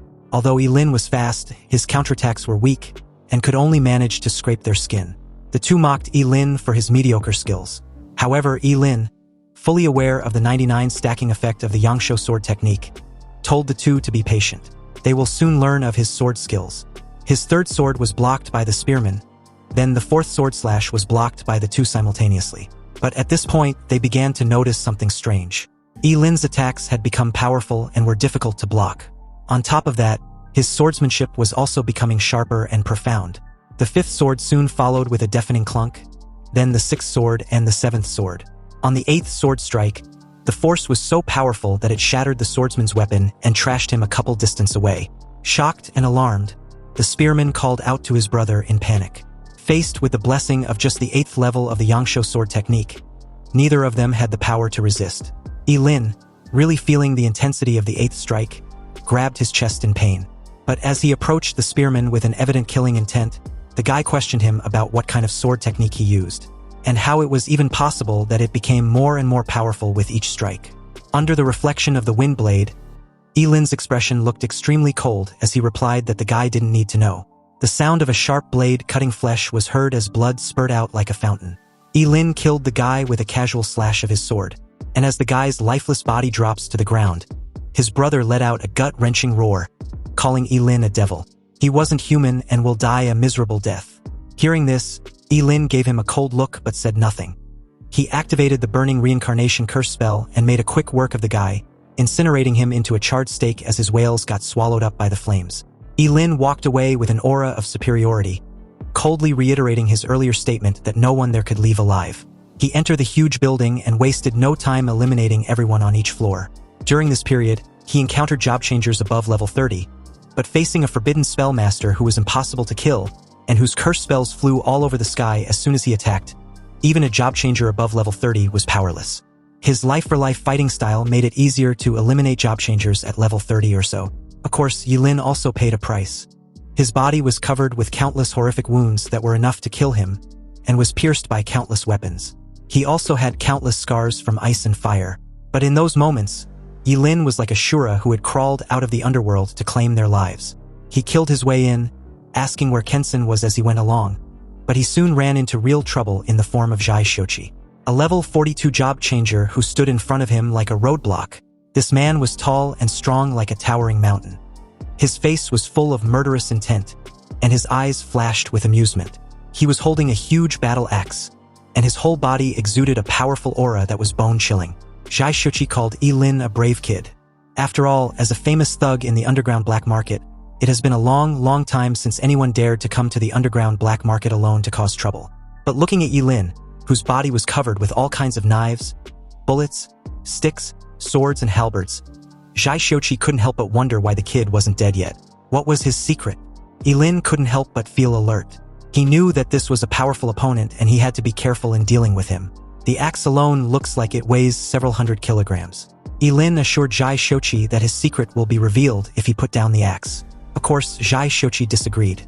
If Ye Lin wasn't going to talk, then he will just have to kill him and study him slowly. Zhai Shochi rushed towards Ye Lin with the battle axe in hand, then produced a strike that literally shook the entire building and sent debris flying in every direction. Ye Lin gritted his teeth and dodged the attack by activating his burning reincarnation and fleeting dance. Facing Zhai Shochi, he did not dare to underestimate him in the slightest. Also, after casting 2 forbidden spells in succession, his entire condition was instantly brought to the best. Seeing this, Zhai Shochi scoffed and questioned Ye Lin how long he can last by burning his vitality in exchange for combat power. Suddenly, he blitzed towards Ye Lin with his battle axe, smashing down with so much force that Ye Lin was instantly thrown off the moment he raised his sword to block. He even spurted out a mouth full of fresh blood, and before he could get up, Zhai Shochi was upon him with a knee strike, landing squarely on Ye Lin's abdomen. However, Ye Lin still charged forward as if nothing had happened, swinging his sword wildly to stack up his attacks. But the few exchanged didn't have enough power as a force even more terrifying than before burst out from Zhai Shochi's battle axe and swung at Ye Lin, who was attacking him. Zhai Shochi's battle axe continued to hammer down, disarming the falling star warblade in Ye Lin's hand. Ye Lin's face was extremely solemn at this point. As expected, a level 42 job changer was indeed extraordinary. Even with the 99 layers of Yangsho sword technique combined with his burning reincarnation and fleeting dance, he was no match for Zhai Shochi. However, Ye Lin's advantage was his burning immortality. Zhai Shochi used his previous momentum to smash hard on Ye Lin's shoulder, producing a teeth-grinding sound of bones cracking. The sound of Ye Lin's shoulder bone and clavicle breaking under the attack made him spat out a mouthful of blood, and his whole body was trashed across the room like a cannonball, hitting the wall not far away heavily. Zhai Shochi approached Ye Lin's brutally battered figure, a bit disappointed. He was just warming up, but Ye Lin was already down for the count. Ye Lin agrees with this assessment. When fighting a close combat expert, his sword skills were severely lacking. Nonetheless, he still had his trump card, and Zhai Shochi should remember that he was the one who forced his hand. As Ye Lin slowly got up, the shoulder injury quickly recovered, along with any other internal injuries inflicted upon him. Because what happened next was so jaw-dropping that it even seemed excessive. Ye Lin did not hold back at all and attacked with all his might, sacrificing everything he could, and I mean everything. Liver, left lung, stomach, right kidney, gallbladder, duodenum, pancreas, spleen, large and small intestines, you name it, it's probably in there, just to summon the legendary world-destroying thunder. You see, forbidden spells were not omnipotent, so no matter how powerful a forbidden spell was, the person who casts it must be strong enough. Ye Lin's actual level was only 16, so naturally, if it was an ordinary thunder, it would definitely be difficult to cause too much damage to Zhai Shochi. However, this sacrifice made to summon the world-destroying thunder was expensive and enormous, so its power was obviously unfathomable. When the familiar chaos thunder came crashing down, Zhai Shochi's eyes widened with an overwhelming fear, and it didn't take a genius to know he was fucked in every way possible. Although he had his divine physique which could still resist a portion of the attack from the chaos thunder, it was definitely not even close to enough. The world-destroying thunder crushed into Zhai Shochi's body, wreaking havoc. It took less than a second for it to vaporize the upper half of his body to dust, leaving a hand on his battle axe and his lower half, which soon followed. Ye Lin's swordsmanship may not be good enough, but his chaos thunder summoning was a whole different matter. Now, if there was anything Zhai Shochi wanted to know, he can go ask the King of Hell. Groaning in pain, Ye Lin proceeded to the next floor, feeling a little lightheaded. Sacrificing too many organs at once really did a number on him. Meanwhile, in the presidential suite under the same building, Kensen, clearly unbothered, was leisurely having a fun time with one of his many women even though he'd been informed that there's been an intruder. He believes Zhai Shochi, being a mini-boss, was more than enough to deal with whichever nutcase dares to come to his domain, after the intruder happens to defeat all the men in the building, of course. Anyway, the important matter at hand was whether his little plaything wants to have a taste of something delicious he's got for her. The woman, Miss Chen, caught on what Kensen was implying and was fully on board. But before the two could get all naughty, Ye Lin barged into the suite like an enraged bull, and like a Kensen's personal cockblocker, he spared no time demanding where President Ji was. Pissed off, Kensen got up and approached the little brat, a bit baffled that he was able to make his way to him. Kensen asked where Zhai Shochi was, but it was clear that Ye Lin was done with the idle talk. With his sword in hand, he leaped high in the air and swung it down, declaring that his precious little pet was dead and he was next. Kensen just laughed at the sheer audacity of this little brat, and casually grabbed the sword with his bare hands. After all, he wasn't the underground king of Qingcheng for show, and there was a long list of people wanting to kill him, but unfortunately, Ye Lin wasn't worthy. Kensen then grabbed Ye Lin by the neck and spared no time exerting his dominance. He told Ye Lin to learn an important lesson to never fuck with him in his next life. Kensen activated a heavy power skill named the Breaking Gasp and crushed Ye Lin's throat without breaking a sweat. He drops Ye Lin's lifeless body to the floor without a backward glance, annoyed for wasting his time dealing with such worthless inconvenience. However, to his shock, the little fucker wasn't dead, but even had the energy to get back up. And on top of that, all the injuries on his body seems to have been healed somehow. Kensen questioned how it was even possible. Ye Lin was super dead. He made sure of it. On the other hand, Ye Lin just scoffed at Kensen's temper tantrum. Why would he be dead when he hadn't even had any fun yet? Ye Lin sacrificed his left eye and activated the curse spell, the Eyes of External Freeze. He froze Kensen's legs within an ice prison, and this freaked the hell out of the so-called underground king of Qingcheng. He questioned what kind of curse spell Ye Lin used and why he couldn't move at all. Obviously, Ye Lin ignored the question and asked one of his own. He wanted to know where President Ji was. Kensen refused to reveal where he was keeping President Ji as a hostage, and Ye Lin made him pay dearly for it. Activating his burning reincarnation, Ye Lin set the poor bastard's arms on fire, and the flames burned them wildly as he wails like a woman in labor. However, during Kensen's wailing session, a dull thud sounded as knees hit the floor behind Ye Lin. Miss Chen, pointing a loaded gun at the back of a tied-up President Ji, demanded that Ye Lin let his lover go. Otherwise, she will kill President Ji. Seeing this, Ye Lin casually remarked on how Miss Chen wants to be all righteous for her man. He extinguished the flames and suggested an exchange of hostages. Miss Chen immediately pointed the gun at Ye Lin the moment he started to slowly approach her. She warned Ye Lin not to come close or she will shoot.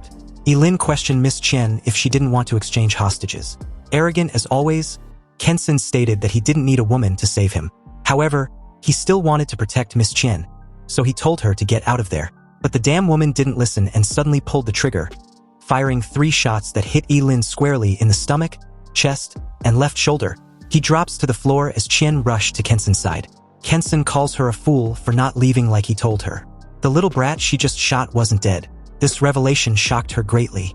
And at the same time, Ye Lin had already gotten up and made his way to President Ji's side. He then casually used the Eyes of External Freeze curse spell and froze both hands of Miss Chen together with her gun. She couldn't hide her shock as the only thing fueling her fake bravado got neutralized real quick. And the moment Kensen pleaded for her, demanding Ye Lin come at him and leave her alone, his head was cleanly severed from his body. Ye Lin's blade flashed with a starlight, and Kensen's desperate pleas stopped abruptly as Ye Lin just coldly remarked that he was being noisy. The underground king of Qingcheng died with his eyes wide opened, and Miss Chen just stared at the scene in absolute disbelief, unable to comprehend what she was seeing. With tears in her eyes, she let out a scream. Ye Lin just straight up ignores her as he made his way to President Ji's side with an expressionless face. Miss Chen, in a defeated tone, questioned if Ye Lin plans on killing her too. Hearing this, Ye Lin just sighed, carried an unconscious President Ji on his shoulder and walked off. He told Miss Chen to not have such silly thoughts because he doesn't kill women, and if her lover hadn't kidnapped President Ji, he really wouldn't have been his enemy. He then tells her to leave the building. Miss Chen was speechless upon hearing this, and it's unclear whether she listened to Ye Lin and left the building, because shortly after cleaning house, Ye Lin incinerated the entire building with his hellfire, leaving no evidence which could be traced back to him. The entire black market was shrouded in karmic fire, turning into a sea of fire. And with that, the once largest sinful city in Qingqing officially came to an end. The very next day at the Ji family's residence, President Ji finally woke up after his treatment. Lying in bed with his whole body wrapped in bandages like a mummy, President Ji was fortunate enough to have his severed hands also reattached and healed. Ji Lingyu burst out in tears seeing his father finally awake. He thought he would never see him again. President Ji comforts his son, reassuring him not to worry. As long as he was still alive, the Ji family will be fine. Then, his gaze shifted to Ye Lin with evident doubts and curiosity. He was comatose during the whole incident and didn't know what really happened. President Ji wanted to know just how on earth Ye Lin rescued him. Ye Lin nervously scratched the back of his neck and replied that he wasn't very clear about the specifics of the situation either. The entire rescue mission was done by his good friend Ling Yi. He was the one who saved him from Kensen and burned down the entire black market. Upon hearing about this mysterious Ling Yi, President Ji, although grateful and lucky to still be alive, wondered where Ling Yi came from and why he had never heard of him.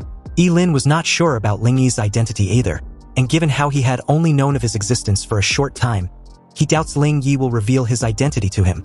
President Ji took the hint and asked no further questions.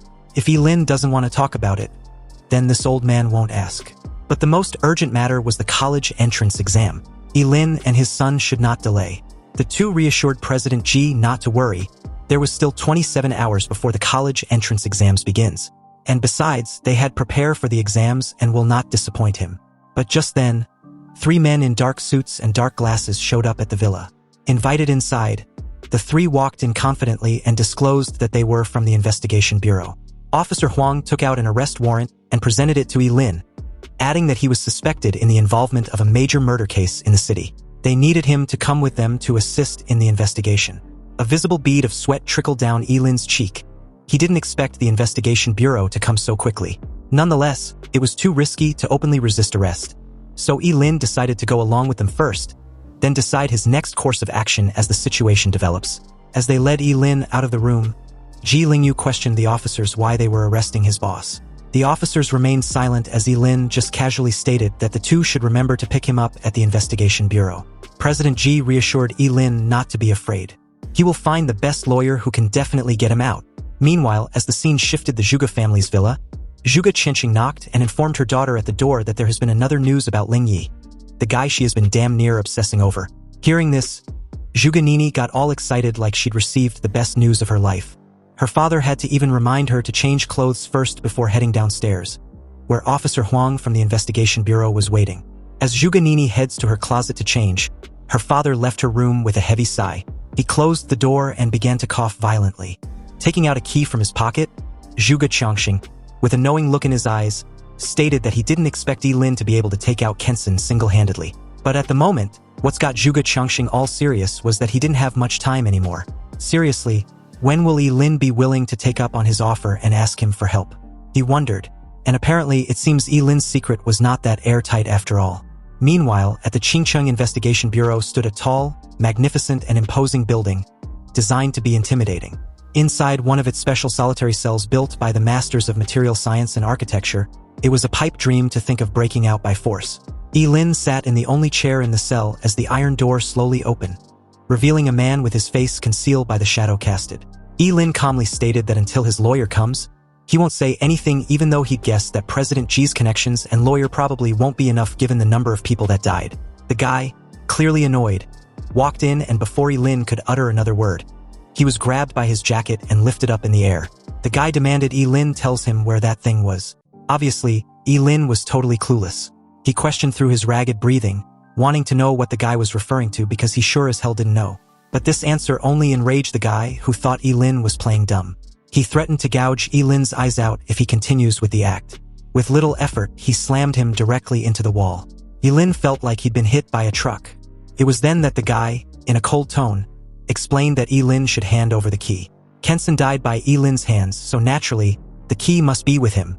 Back then, Ye Lin did not take anything from the underground black market in order to avoid leaving any trace or evidence. So even if there was a key, he burned it to ashes. However, he couldn't show any abnormality, otherwise this guy would definitely take ruthless action against him, which would either expose the secret of his immortality or be blind for the rest of his life. Since the guy didn't want to hear the truth, then he will play along. He told the guy that the key was with him but not with him. And if the guy continues with his ruthless behavior, he will make sure he never finds it. Originally, Ye Lin planned to stay in the investigation bureau until the college entrance exams, but now it seems that the place he thought was the safest was actually the Dragon's Den. He never imagined that the deputy director of the investigation bureau was actually connected to Kensen. Realizing this, he still had the balls to demand that the guy takes him out of the investigation bureau before anything else. He gritted his teeth when the guy grabs him by the hair and gave him a solid punch on his left cheek. Ye Lin spat out fresh blood as he silently comes to terms that the officer had no martial or moral ethics. The guy coldly asks if Ye Lin was sure he wants to leave the investigation bureau at this time, because he will become a wanted criminal and definitely won't even be able to take the college entrance exams. Ye Lin pursed his lips. It seems as if this was really a dead end with no chance of breaking out of it at all. In his opinion, the strength of the tall and thin man in front of him was even more terrifying than Kensen. Whether he fought or fled, he obviously wouldn't stand a chance. On the floor, he raised his hand for a timeout. He wants to make a call. The guy took out his phone and stated that if Ye Lin had been this cooperative from the start, then he wouldn't have to suffer. Ye Lin took the phone and started dialing. Inwardly, he vowed to pay back this grudge tenfold. 10 minutes later, someone walked inside the cell, and this person turned out to be none other than Zhuge Nini's father, Zhuge Changxing. The moment he entered the cell, he told the officer to pound sand with his flattering. Anyway, he brought the key he so desperately wanted. In Zhuge Changxing's hands was the key, and he spared no pleasantries as he handed it over. But on the way out, the officer wondered why he was helping the little brat. Zhuge Changxing just replied that it was none of his business. He'd already given him the key and their deal was done. So with that, the guy apologized and made his exit. Ye Lin, although excited that his interrogation was over, wondered how Kensen's key appeared in the possession of Zhuge Changxing out of nowhere. Did he just entangled himself in some conspiracy? Ye Lin just feigned an innocent demeanor and thanked Zhuge Changxing. If it weren't for his help, he would have been in danger. But Zhuge Changxing wasn't buying that bullshit act. He straight up explained that he saved Ye Lin for his own selfish reasons and not for the goodness of his heart. Besides, if the secret of his immortality was made public, all the powerful people in the entire daxia, and probably overseas, will come to kill him. This revelation was like a sledgehammer hitting Ye Lin in his freaking face. Zhuge Changxing actually knew about his immortality. What should he do? Should he kill him? After all, he'd never told anyone because he knew very well that an innocent man was guilty of possessing a treasure.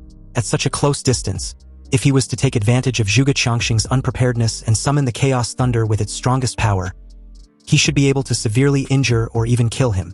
But then what? What should he do after killing Zhuge Changxing? Feigning confusion, Ye Lin tried to play dumb, but Zhuge Changxing wasn't buying it. Just now, there was a flash of killing intent in Ye Lin's eyes. Was it directed at him? It seems that he guessed right. Ye Lin was indeed immortal. Just when Ye Lin was considering whether to take action, Zhuge Changxing continued confidently. As expected, if you eliminate all the impossible, whatever remains, no matter how unbelievable it is the truth. Ye Lin had an immortal body, yet he was so weak. It seems that the legends were true. Ye Lin asked what Zhuge Changxing wanted from him. And upon hearing this, Zhuge Changxing replied with a question of his own, wanting to know if Ye Lin was willing to be his disciple. Hearing this, Ye Lin was truly puzzled. He didn't even know what he needed to do as a disciple, and how would it even benefit Zhuge Changxing anyway. Zhuge Changxing gave a slight cough and explained that he didn't have much time left, and wants to take in a disciple he can entrust some tasks before he takes a permanent nap. Curious, Ye Lin wanted to know what could be so important. Zhuge Changxing then took out a key exactly the same as the one he just handed over and gave it to Ye Lin. Ye Lin was stunned. Could it be that there were two keys? As if seeing Ye Lin's confusion, Zhuge Changxing explained with a smile that he gave a fake one to the officer. It was made with great effort by an old blacksmith friend of his. Anyway, the key was the real ancient key of the apocalypse. Ye Lin couldn't help but look at the key in his hand. The whole key was made of bronze and had spots of rust on it, but it contained an ancient and mysterious aura. You see, this world originally had no monsters or job changers, until the day the Gate of Apocalypse descended, and 7 ancient artifacts of origin fell out from behind the Gate of Apocalypse and scattered around the world. Each of them had completely different abilities. The first 7 people who obtained the ancient artifact of origin became an extremely powerful forbidden existence in their own rights. After the Gate of Apocalypse opened, changes began to occur in the entire world. Humans were able to change their jobs, and all kinds of strange and powerful monsters and copies appeared one after another. During this period, countless horrific wars broke out between humans and monsters, and between humans themselves. Even the ancient artifacts of origin were shattered. Now, the existence of the ancient artifacts of origin was just a legend. And this ancient key of apocalypse is the key to opening the door of apocalypse. Zhuge Qianxing asked again if Ye Lin was willing to be his disciple and help him. Ye Lin thought for a moment. Now that Zhuge Qianxing knows his secret, it was not like he had a choice. Ye Lin accepted to be Zhuge Qianxing's disciple, but he was not sure he could accomplish the task his master just asked. Zhuge Qianxing laughed and placed a hand on Ye Lin's shoulder. When did he become so humble? With his current strength, if he enters the Supreme Academy to further his studies, his future will be immeasurable. But before anything else, there was one more thing Zhuge Qianxing wanted to entrust to Ye Lin. What is it? Ye Lin asked with evident curiosity in his eyes. Zhuge Qianxing gave a slightly awkward smile and wants Ye Lin to take good care of Zhuge Nini after he dies. Ye Lin should protect her from getting bullied. Upon hearing such a request, Ye Lin was a little taken aback. He even wondered if there was anyone who could actually bully that female Tyrannosaurus-like daughter of this cunning middle-aged man. He scratched the back of his head nervously and tried to reassure his new mentor that he will definitely live long, possibly passing a 100-year-old mark. Zhuge Qianxing just laughed at this words of encouragement as he left the solitary cell, with Ye Lin following in tow. Ye Lin might not be aware, but he's quite older than he looks, which has many advantages if he was being honest. Anyway, Ye Lin was still young and his strength can be cultivated slowly, so there was no rush. What matters at present was the college entrance exams. He needed to get good results, and apparently so does her daughter. A while later, as the scene shifted to the Zhuge family's villa, Zhuge Nini was stunned to see the person she hated the most in her home. And to make the matter even worse, she just found out that her father had taken Ye Lin as his disciple. To her, this was impossible and only made her furious. How could her father accept a coward like Ye Lin as his apprentice? It seems that her classmate was not only a coward, but also full of lies. She insisted Ye Lin leaves her family's home, but obviously, her words doesn't carry that much weight. Ye Lin just casually folded his arms and was too lazy to explain anything to this spoiled princess. He would gladly leave if her father wants him to. After all, it wasn't like he wanted this arrangement anyway. If Zhuge Nini had any problem with him being there, she can go ask her father. Wondering why her little princess was throwing a fit the moment she got home, Zhuge Qianxing came downstairs. But the moment Zhuge Nini saw her father, she gave him a helpless look and asked anxiously why Ye Lin of all her classmates was doing inside their home. He was a coward and full of lies. He should hurry up and kick him out because there was no way he was his disciple, right? Zhuge Qianxing replied her daughter that he did indeed accept Ye Lin as his disciple. So her classmate was telling her the truth. But before Zhuge Qianxing could explain the reason for his decision, Zhuge Nini, incredulous, cut her father off and asked if he was crazy. Was he getting old and confused? How can he want such a person as his apprentice? And even if Ye Lin's character was put aside, what of his talent? Ye Lin was a forbidden spellmaster who cannot live past the age of 25. So what could her father possibly teach him within this limited time? He was going to die very soon anyway. As smart as Zhuge Qianxing was, he didn't know what to say without revealing any of Ye Lin's secrets. He told her daughter to pipe down with such harsh words. But it wasn't like Ye Lin cared anyway. And besides, he added that Ye Lin was actually powerful and was the Ling Yi she had been looking for. Hadn't she figured it out that Ye Lin and Ling Yi were the same person all along? Zhuge Qianxing thought that her daughter would change his opinion of Ye Lin after hearing this. But unexpectedly, Zhuge Nini just sneered and glanced at Ye Lin with cold eyes. She never thought that her classmate was not only cowardly and full of lies, but also a fraud. He can even fool her father. But she knows damn well what she saw on that day. Ye Lin ran away like a coward he was when she needed help. And if it wasn't for Ling Yi showing up and saving her, she would probably be dead. How could these two people be the same person? They look and behave nothing alike. You see, for people like Zhuge Nini, once they determine something and becomes obsessed over it, it's almost impossible to get them to realize otherwise even when it smacked them in the face. As Zhuge Nini walked away, she promised to find the real Ling Yi and expose Ye Lin's hypocritical mask. Ye Lin walked over and asked Zhuge Qianxing whether he should follow her daughter and protect her from a distance. Zhuge Qianxing smiled bitterly and shook his head. There was no need. No one would dare to touch her in Qingqing. Also, Ye Lin shouldn't take her daughter's words to heart. She was not bad by nature, but a little paranoid. Zhuge Qianxing apologized on Zhuge Nini's behalf. This was also his fault for usually doting on her too much. Anyway, with the college entrance exams a few hours away, Zhuge Qianxing took out a wooden box and handed it to Ye Lin. Ye Lin opened the wooden box and found a mask as thin as a cicada's wing. Looking at the mask in the wooden box, Ye Lin felt his scalp tingling. This was not a mask at all, it was clearly a human face, a lifelike face, as if it had just been peeled off. Zhuge Qianxing called the mask the illusion face, a little item made by his old forger friend. As long as Ye Lin puts on the illusion face, he can become another person entirely, with both his voice and aura also becoming completely different. With this, if his disciple wants to attack with all his strength in the future, he can just put on the illusion face and go all out without the fear of being exposed. Ye Lin's eyes suddenly lit up. Although this item did not increase his combat power, it could indeed be of great use to him at critical moments. He thanked Zhuge Qianxing, and in that moment, Ye Lin felt that being a disciple wasn't so bad after all. The very next morning, which happens to be the day of the college entrance exams, Ye Lin walked into Qingqing Academy and came to the waiting area, an open field where all the candidates had gathered to be taken to the exit of the city gate by the school leaders. As soon as Ji Lingyu saw Ye Lin, he rushed over excitedly, relieved that his boss made it. Ever since Ye Lin saved his father, Ji Lingyu had fully and openly accepted Ye Lin as his boss and true friend. He also heard from his father that Ye Lin had become Zhuge Qianxing's disciple. To the public, Zhuge Qianxing had taken the blame for Kenson's demise and the destruction of his underground black market. When Zhuge Nini heard this a few distance away, she snorted coldly and glared at Ye Lin. She truly believed that her father was deceived by her classmate. Without a doubt, Ye Lin was just a fraud and a despicable guy. As soon as Zhuge Nini said this, the faces of the crowd changed, and the looks they gave Ye Lin became strange. Originally, they were envious of him for being a disciple of Zhuge Qianxing, who was a powerful astrologer and a famous figure in Daxia Kingdom. But now, based on what his daughter just implied, it seems that there was more to what they previously knew. Ji Lingyu frowned and pointed an accusatory finger at Zhuge Nini, questioning if she had any evidence to back up what she just said. She was not allowed to slander his boss without any proof.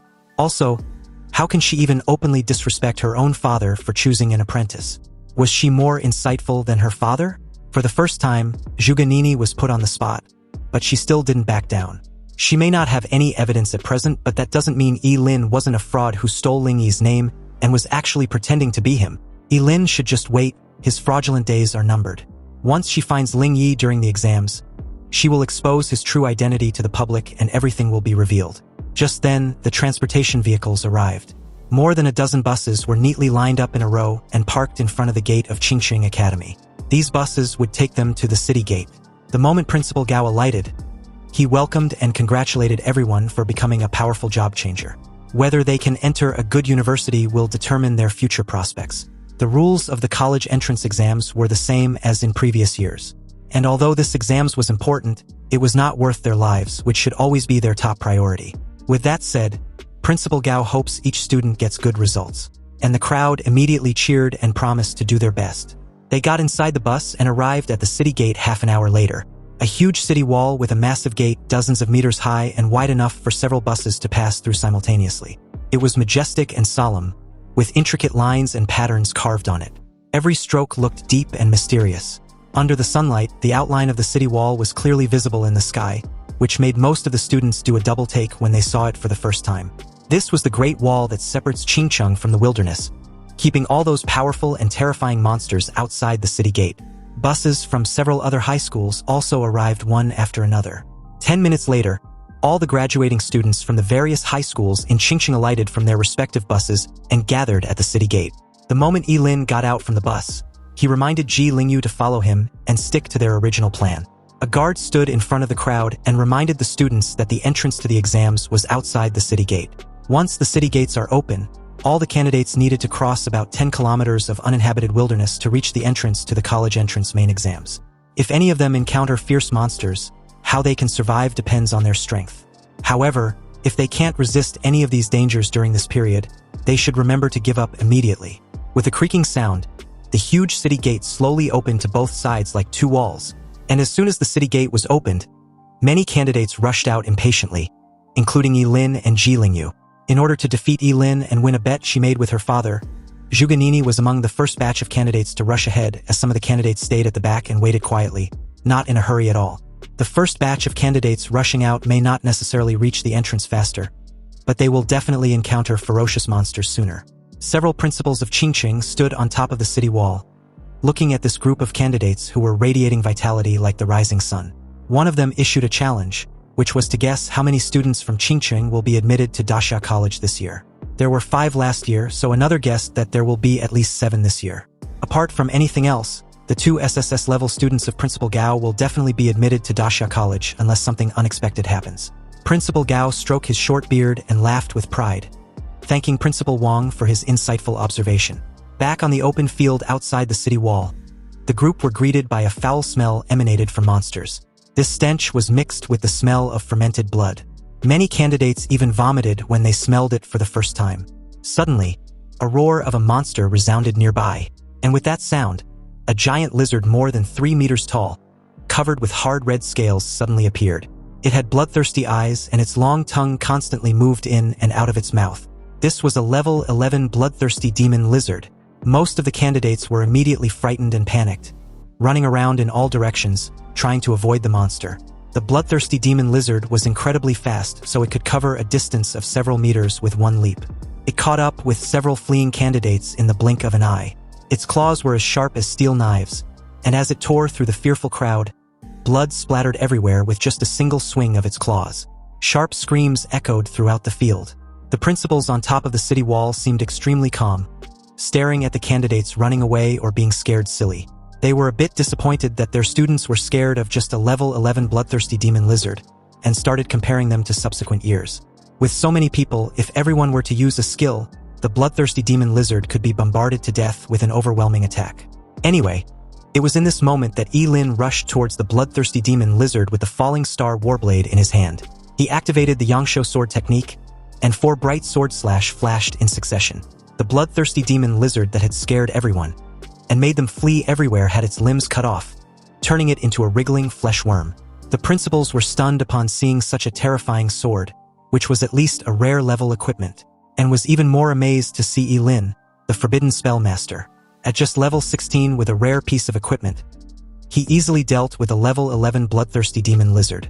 However, they were also curious as to why Ye Lin didn't kill the monster. Just when everyone was confused, Ye Lin calmly called Ji Lingyu over. Ji Lingyu rushed over excitedly with a sword in hand. Obviously, the bloodthirsty demon lizard had no ability to resist at all, and was killed by Ji Lingyu without any trouble. The two were rewarded with 40 experience points each for their combined effort to kill the 11th level bloodthirsty demon lizard. Everyone was stunned at the outrageous scene before them. They now understood why Ye Lin only cut off the limbs of the monster but did not kill it. Ye Lin had become Ji Lingyu's tool for leveling up. In that moment, most of the candidates had an impulse to rush up and hug Ye Lin's thighs tightly, and beg him if he needs another lackey. Under the envious gazes of the crowd, Ye Lin and Ji Lingyu did not rush into the college entrance examination training hall, but swept all the way to the right. Meanwhile, Zhuge Nini watched the two nearby with a calculative look. Since the experience points will be shared if a candidates choose to form a team, she was sure she could surpass Ye Lin this time around. In her opinion, the reason why she was crushed by Ye Lin in the novice secret realm was purely because she was not serious enough. But she would not give Ye Lin a second chance. Whenever Ye Lin encountered any monster on the road, he was able to deal with it after a few sword slashes, leaving it incapacitated for Ji Lingyu, who has been following behind and cooperating very tacitly. When any of the monsters was seriously injured, he would go up and deliver the final blow with his sword. So far, the two had teamed up and kill a 12th level chimera with 50 experience points, an 11th level seahorse warrior with 40 experience points, and a level 13 skeleton archer with 60 experience points.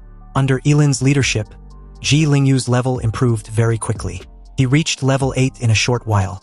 Ji Lingyu was ecstatic. From now on, Ye Lin didn't need to say anything. He will gladly be his loyal lackey. At this rate, he would be able to reach at least level 12, or even level 13 before the sun sets. The entrance to the college entrance exams will be open till sunset, so they can farm and level up as long as they arrive before the closing time. Ye Lin glanced around and there were obviously fewer monsters left. He told Ji Lingyu not to get too excited. There aren't many monsters near the city wall, so they had to go deeper into the forest. Upon hearing this, Ji Lingyu pointed out the obvious question. If they go deeper, they will encounter monsters of level 20 or even level 30, right? Ye Lin agreed with this assessment, and he was confident that he could handle a level 20 monster without any issue. But they will definitely have to run away if they encounter a level 30 monster. Ye Lin held the sword and led Ji Lingyu deeper into the wild. Ji Lingyu wasn't the only one who wants to upgrade his level. Ye Lin also wants that as well. After all, his goal was the Supreme Academy. Meanwhile, as the scene shifted back to the top of the city wall, Principal Gao had a frown on his face. He wasn't particularly pleased with the young curse master's decision to enter deep into the wild with Ye Lin.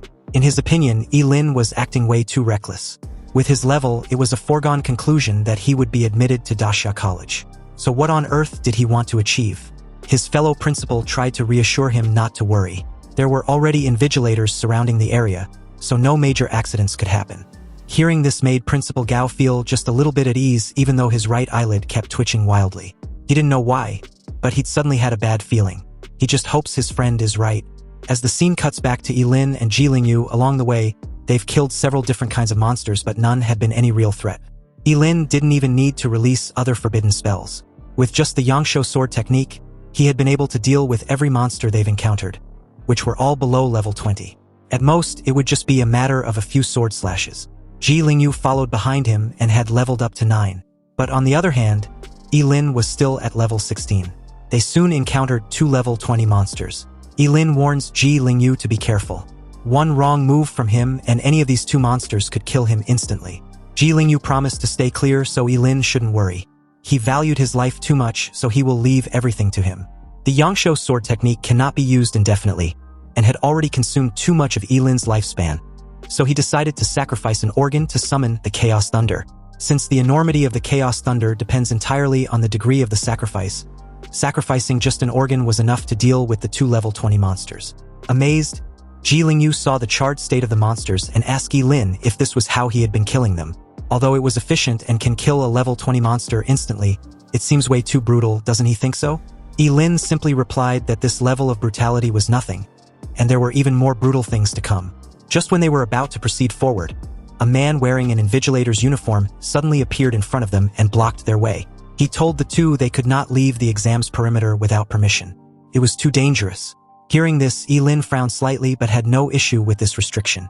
However, just as he was about to leave, he suddenly stopped short, staring at something intently behind the invigilator. With a serious expression, he anxiously told the guy to look behind him. But the invigilator snorted coldly when he heard this, without even turning his head.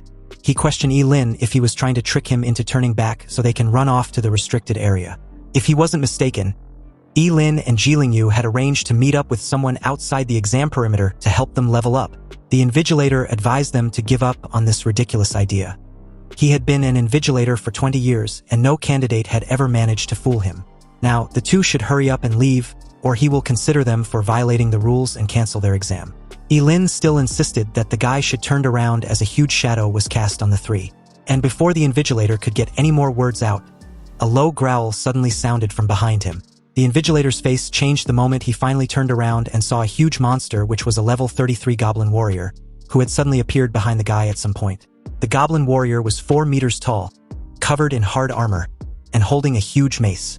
It swung its massive mace on the poor guy, who narrowly managed to react in time to avoid the attack. However, he was trashed more than 10 meters away like a cannonball. Ye Lin and Ye Lin, on the other hand, evaded the attack without any difficulty. Ye Lin was so frightened that his face turned pale, and the moment Ye Lin suggested he run while he leads the monster away, Ye Lin replied that it won't work. A level 33 monster, unless it reveals its immortality and attacks with all its strength, Ye Lin cannot defeat it. They should rather run away and leave the injured invigilator to handle the monster. Ye Lin was already very upset. He had told the invigilator several times to turn back, but this guy just wouldn't listen. And now, Ye Lin, out of concern, didn't want to listen to his instructions either. He's even faster than him, so what will he do if the goblin warrior decides to come after them instead? Ye Lin kicked Ye Lin on the butt, which sent him flying. And in that moment, the invigilator reappeared. Just as he was thinking of how difficult it was going to be to deal with the goblin warrior without being exposed, the huge mace loomed a few inches away from turning him into a meat paste. Ye Lin only sacrificed his appendix and a piece of large intestine in exchange for 3 times the agility, and effortlessly evaded the huge mace with his fleeting dance. The invigilator struggled to stand properly, and with a pale face, he instructed Ye Lin to leave the goblin warrior to him.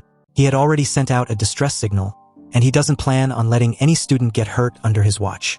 Before the guy could insist on his earlier demand for the 2 to leave that place, the huge and heavy mace was upon him in an instant. Ye Lin had to save this blockhead for the 2nd time, and at this point he'd passed out. The invigilator had already been seriously injured by the goblin warrior's sneak attack, so the fact that he was still alive was a sign of his strong will. Fortunately, the distress signal had been received, and in that moment, 2 other invigilators suddenly appeared and rushed over to subdue the monster. Ye Lin observed everything under a calculative gaze. They instructed him to stay away to avoid any accidental injury, and he obediently obliged. He also told the 2 that their colleague had been injured, so he would carry him away from there. The 2 invigilators immediately started to deal with the goblin warrior.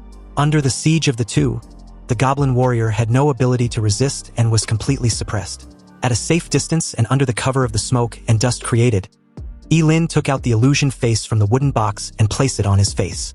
The thin mask fit his face shape perfectly, and after putting it on, he perfectly turned into the middle-aged invigilator who was out cold beside him. He even had an identical injury the guy had on his face. Then, he stripped the guy of his uniform and quickly put them on. At this time, the goblin warrior was struggling to break free from his restraints. Although the 2 invigilators were barely suppressing that monster, it was also obvious that they've managed to seriously injure it. The lady told her colleague to kill the evil creature already. Its death should suffice for daring to disrupt the college entrance exams. Just when he was about to act, Ye Lin, now disguised as an invigilator, offered his assistance. The monster owes him its life anyway. Facing the level 33 goblin warrior, Ye Lin did not hold back at all. He activated the forbidden spell, the eternal stem element. Golden energy suddenly formed and gathered in his palm, then condensed into a golden spear exuding an ancient and mysterious aura. Ye Lin raised his hand, grasped the spear, and threw it directly at the goblin warrior's head with a whistling sound. The golden spear obliterated the head of the seriously injured goblin warrior, killing it instantly. He received a reward of 220 experience points for killing a level 33 goblin warrior, and an item named the Symbiosis Talisman also dropped. Ye Lin was a little surprised, because the chances of an item dropping after killing a monster was extremely low.